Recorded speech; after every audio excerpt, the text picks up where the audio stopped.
Dreamweaver CS4 offers more ways to customize the interface than ever before. In this chapter, I'll show you how to make Dreamweaver your own and introduce you to some of the newest features. Get the workspace working for you. Come on, I'll show you how. Now that you've learned some of the basics of how you actually create a website in Dreamweaver, I think it's good to step back and learn a little more about all of the different features available in this program and some of the ways you can customize Dreamweaver, change the interface, and really make it more your own. So I'll start this lesson the way I'll start most of the rest of these lessons, by loading in a website from your project files.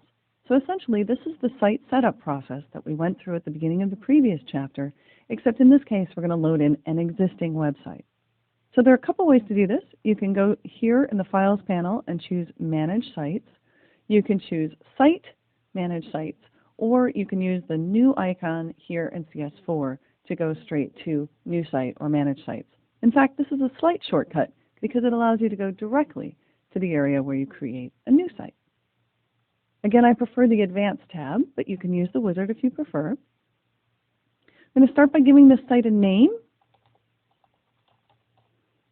I'm just going to call it Photography. We'll be using the nature photography site that I created for this series. And now what you need to do is find the folder that holds that site. Now, the main thing to keep track of in this series is remembering that there are project files that are probably on your desktop. What you want to make sure you do is get the correct version of the site, because I have a few different versions of the same site within this series. So at the beginning of each chapter like this, now I'm in Chapter 3, so I want the project files for Chapter 3. I want the Nature Photographer site. So you're just going to select the name of the folder, open it, and then hit the Select button. And now similarly, we're going to identify that Images folder, our default Images folder. So inside my Nature Photographer site, which should be what's selected when you click on the Browse button next to Images, and then again open and select. Remember, these are your Browse buttons for finding those folders. Again, I'm going to leave this set links relative to Document. You probably won't ever need to use site root unless you're working with include files or a dynamic site, or you're working on a team where you've been instructed that you should use site root linking. Otherwise, document relevant linking is probably going to work for everything you do in this series.